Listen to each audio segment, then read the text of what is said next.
पुणे के Ketan murder mystery हर बीतते दिन के साथ एक खूनी थ्रिलर का रूप लेती जा रही है।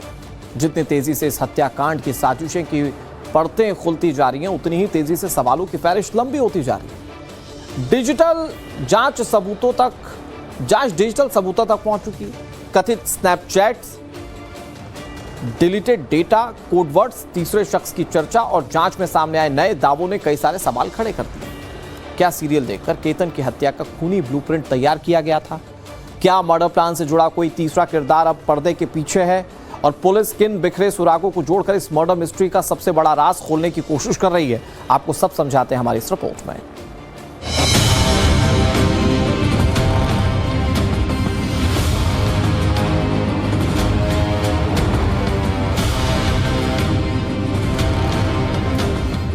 एक मौत, दो आरोपी, लेकिन क्या अब पुणे के बहुचर्चित केतन अग्रवाल हत्याकांड में अब तीसरे शख्स की परछाई भी सामने आ रही है?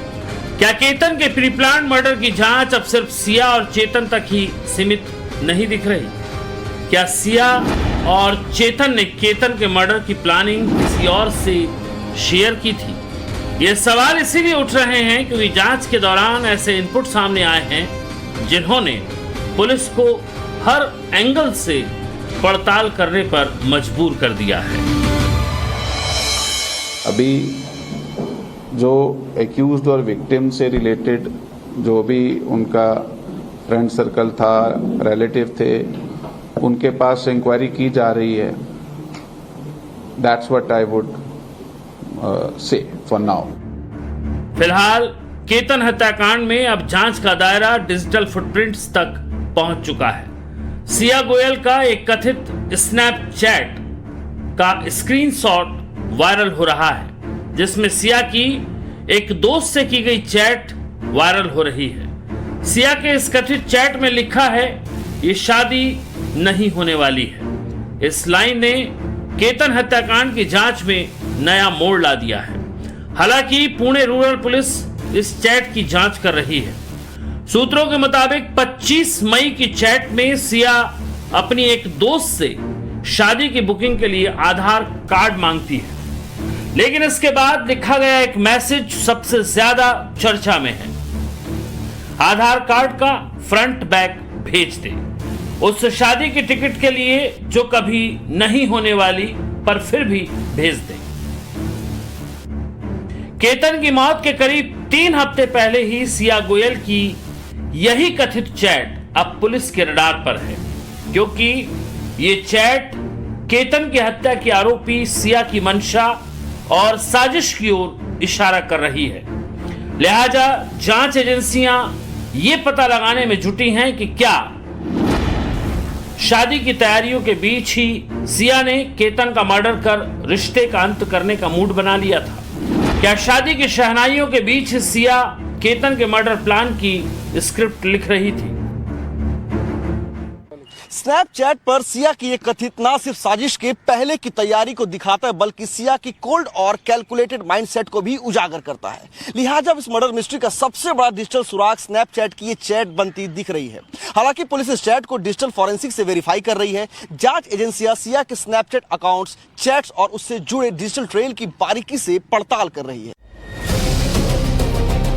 यही वजह है कि अब इस केस में सिर्फ हत्या कैसे हुई यही सवाल नहीं है, बल्कि ये भी पता लगाने की कोशिश हो रही है कि हत्या से पहले और बाद में आखिर किस किस से सिया की बातचीत हुई और क्या कोई ऐसा शख्स भी था जिसकी भूमिका अब तक सामने नहीं आई है।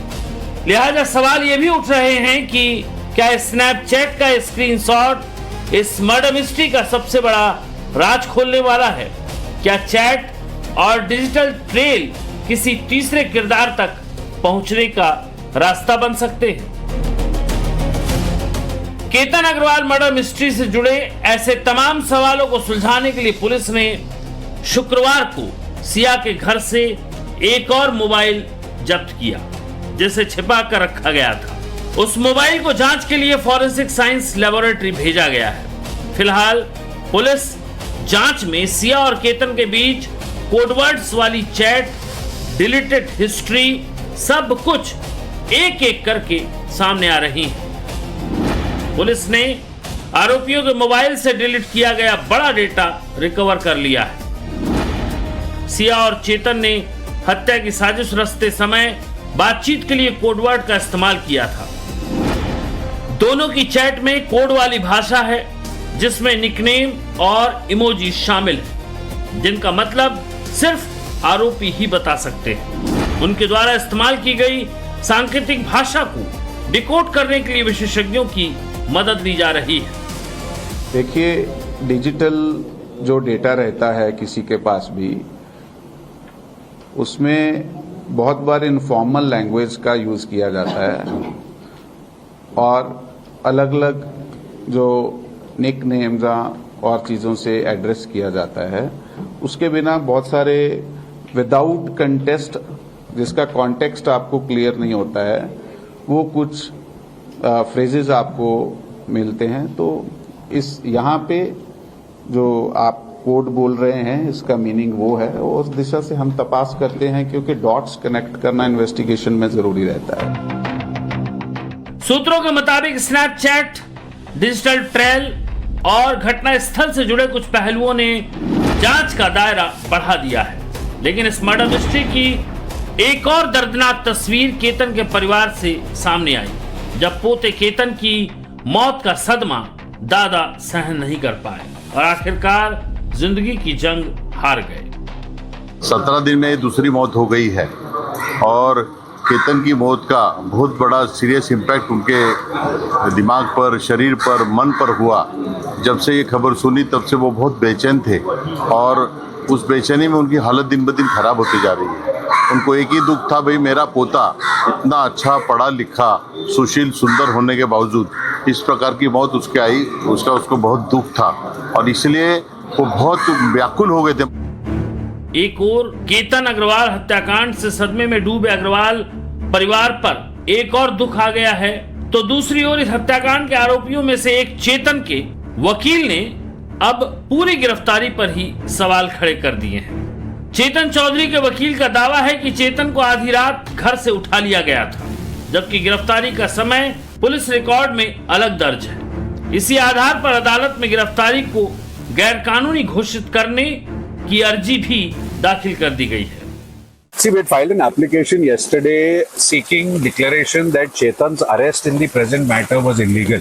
Usme we got to know that he was not arrested at 4:30 p.m. on the 23rd of June, as is claimed in the remand reports by the police, but in fact he was picked up from his residence at 12:15 in the night. That's 0015 hours in the night by a non-uniformed policeman and brought to the office of the Superintendent of Police, Pune Rural. So what has happened is basically we have filed an application claiming that the 12 hours of arrest which were there before the lodging of the FIR at 12:30 in the noon, those are illegal and therefore the entire arrest and detention of Chetan in this matter is illegal and we've sought the court's assistance to declare it that way.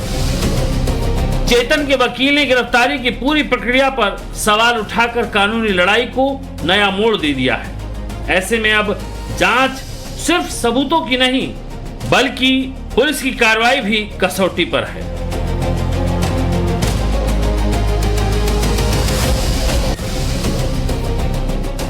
फिलहाल पुणे का केतन हत्याकांड एक ऐसी पहेली बन गया है जिसके तार हर दिन नई उलझनों के साथ सामने आ रहे हैं। सिया के स्नैपचैट खुलासे से लेकर मर्डर सीन के रिक्रिएशन और अब आरोपियों की कस्टडी तक ये मामला किसी क्राइम थ्रिलर की तरह मोड़ ले रहा है। स्नैपचैट के खुलासे, तीसरे शख्स की थ्योरी, रिक्रिएशन और गिरफ्तारी पर सवाल।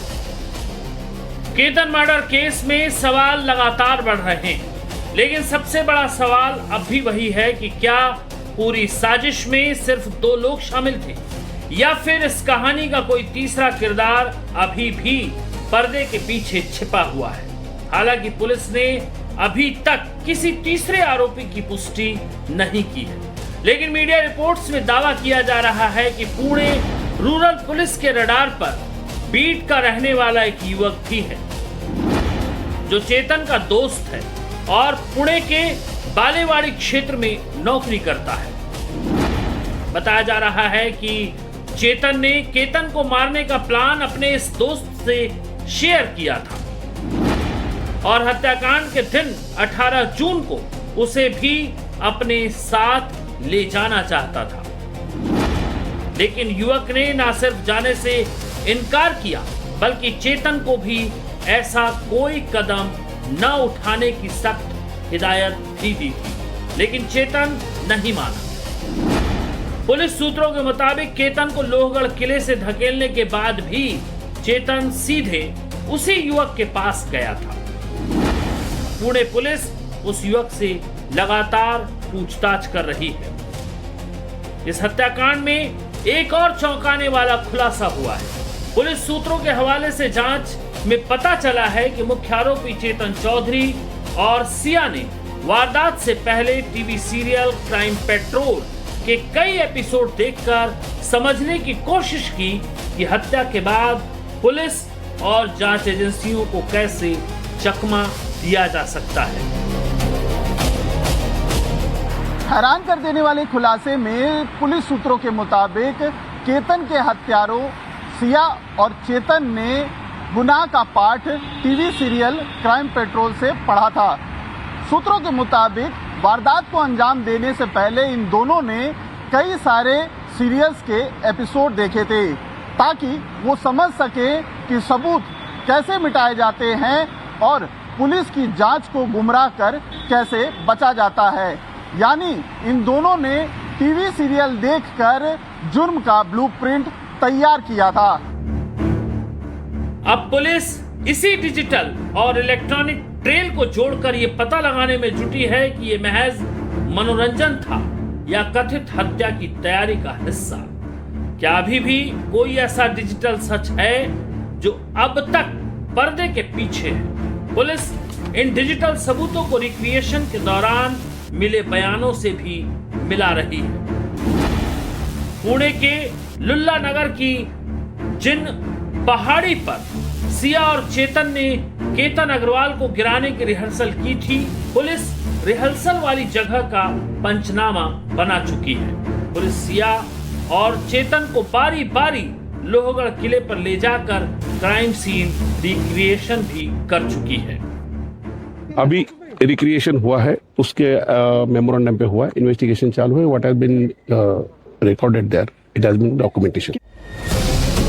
इस हत्याकांड में अभी तक पुलिस सूत्रों के हवाले से जो जानकारी सामने आई है उसके मुताबिक साजिश से लेकर मर्डर तक की टाइमलाइन पर नजर डालें तो 11 फरवरी को केतन और सिया की सगाई हुई।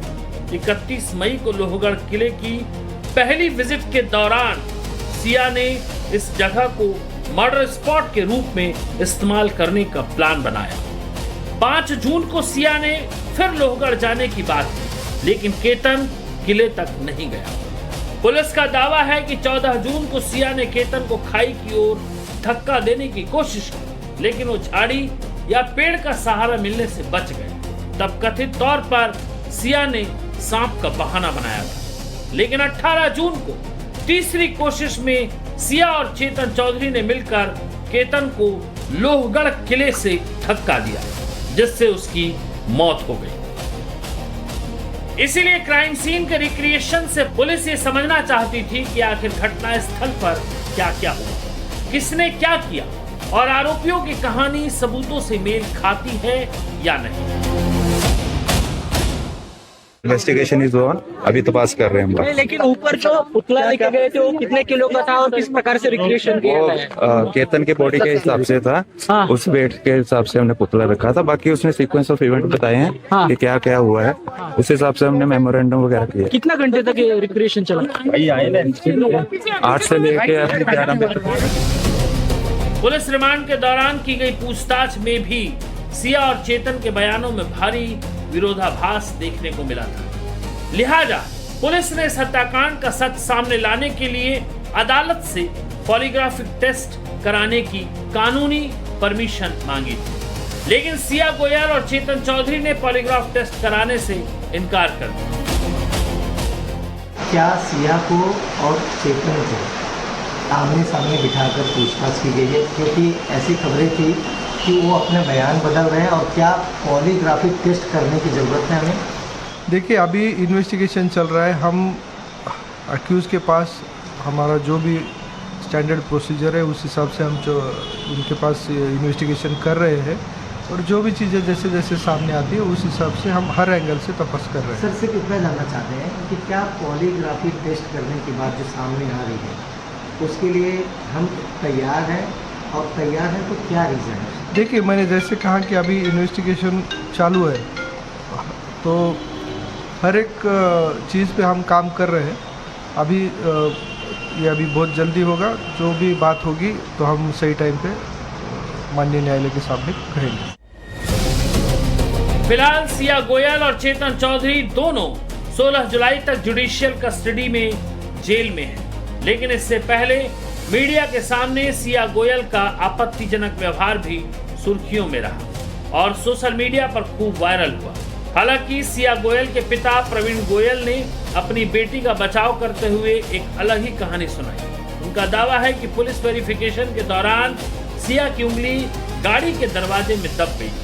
चोट की वजह से वो उंगली ऊपर उठा रही थी, न कि आपत्तिजनक इशारे के लिए। एक्चुअली वैसा वो कुछ भी नहीं है। जब पुलिस वेरिफिकेशन के साथ घर पे वो आई थी उस टाइम की बात है कि उसकी 2 उंगली गाड़ी के दरवाजे में थोड़ी आ गई थी, तो उसने एक हाथ पे बैंडेड बांधी हुई है और एक उसकी उंगली पूरी सूजी हुई है। उसका नेल्स भी पूरा ब्लू पड़ा हुआ है, वो भी हमने देखा है। ये मेरे पास मोबाइल है तो मैंने इसमें भी देखा उसकी पूरी उंगली सूजी हुई है, पूरा नेल्स उसका ब्लू हुआ है।